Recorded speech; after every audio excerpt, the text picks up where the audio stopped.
Hafre, and welcome back to Healthy Living. The Guam International Marathon is a race for all runners with a 5K, 10K, half marathon, and marathon. I'm here with KUAM's very own Chris Barnett, who's running his first 10K this year.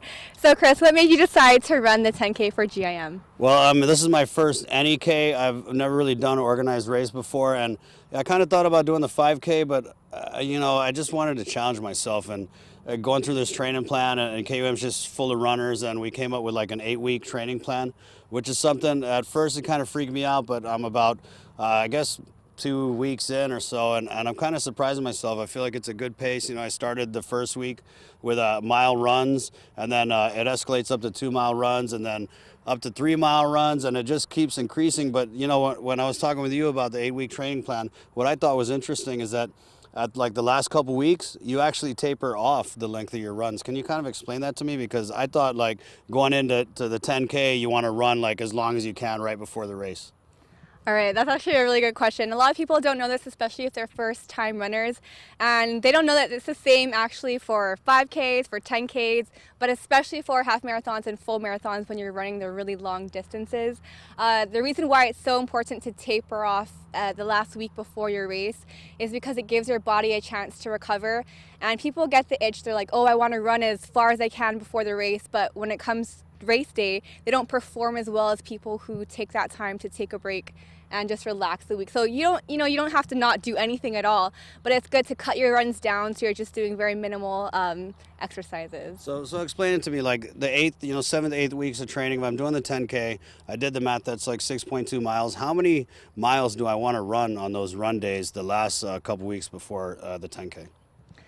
For you, since you're just running the 10K, you can run as little as 2 miles, maybe like a couple 2-mile runs on the week right before your race. For me, since I'm doing the half marathon, I'd probably run maybe not that much more, maybe like 3-4 mile runs the week before the half marathon. Yeah, and I mean, hey, I'm just honored to work with people like Isa and Ken and the Gorilla Run team. Of course, they do these like long runs, and 10K to me, that's like a marathon in my mind. But I know it's a baby step, and I kind of look to the team, the squad, the stations at KUAM is like they kind of hold the bar up there, and that's my goal. I mean, I don't know if it's gonna be next year or the year after, but I want to do a half marathon and a full marathon, and just kind of like to see if I could do it. And I know I can. I think a big part of it is mental. Like with these, I just did my first 2-mile run the other day, and going into it, I really thought there's no way I'm going to finish it. But I had my music and my GIM training playlist on I-94, and it really kept me motivated.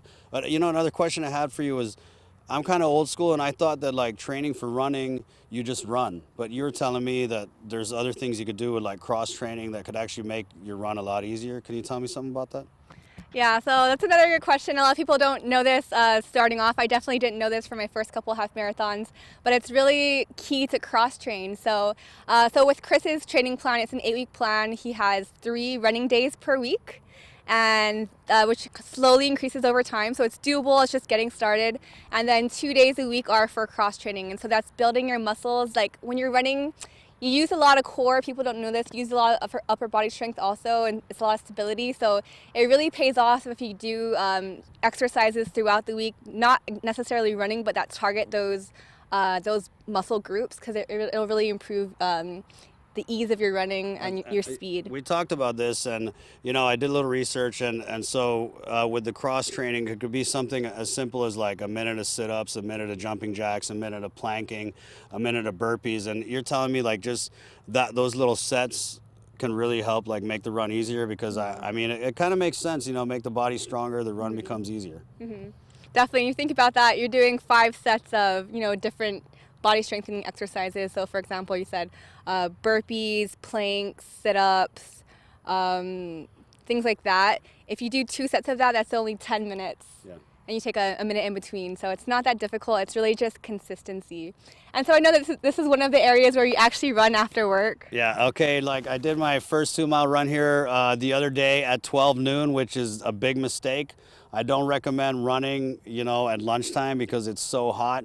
But where I usually like to run, and this really worked for me because I'm not a runner. I mean, I'm trying to do this 10K, but at the end of the day, I'm not a runner. This is a totally brave new world for me. But what I found is like doing the morning runs, you know, I stay down in beautiful in Alahan, and you can't get much more scenic than that. And I found like, you know, they got some great spots to run that are just right along the beach. I mean, you could catch, you know, some of the sunset, the sun coming up, you see a lot of that, and just running in like such a beautiful environment, it kind of took my mind off the fact that I was actually running and exercising. And I felt like for me mentally, and that was those were one of the things that I could do to like kind of take my mind off it and make it like less of a workout and more of like fun. That's true. Sometimes when I go running in the morning, I usually go running in East Sigatnya, from East Sigatnya, like Paseo towards Tumaning or even towards Tumon, depending on how long I'm running. But sometimes I get the urge to just stop and take a picture, so it's hard. Yeah, that's one of the hardest things for me is like to keep running and not stop, because I'm passing like, I mean, that beach route to Bear Rock and Inaran, I mean, it's so scenic. You're right. I want to stop and I want to take my little selfie and stuff. So I got to tell myself like, hey, selfies and pics after the run. Definitely. Stay focused. Stay focused. All right. Well, another big thing about running is stretching. So you want to make sure that you do basic stretching before and after. I learned this the hard way last week because I just started my training with Custom Fitness. Wow.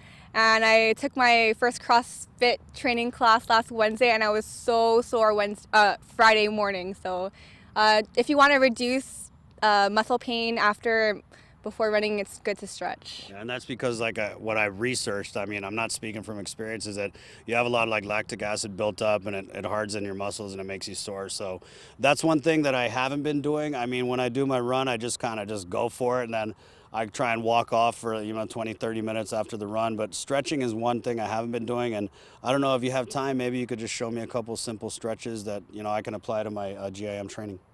Yeah, so some simple stretches would be, you know, just basically you want to stretch out your legs a lot. So touching your toes is a good one.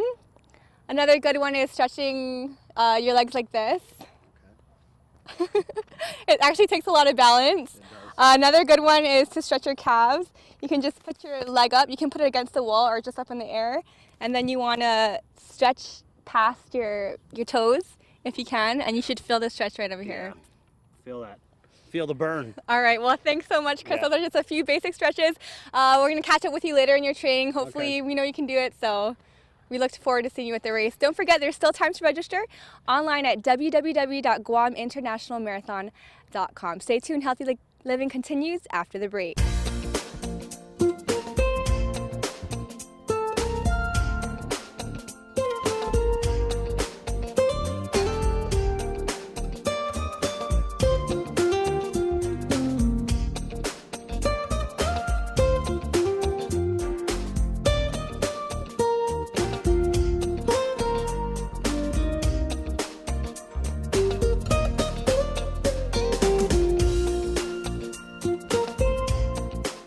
Your community calendar is brought to you by Taco Bell. Whether it's your first meal or your fourth meal, we've got you covered. Taco Bell, live Más.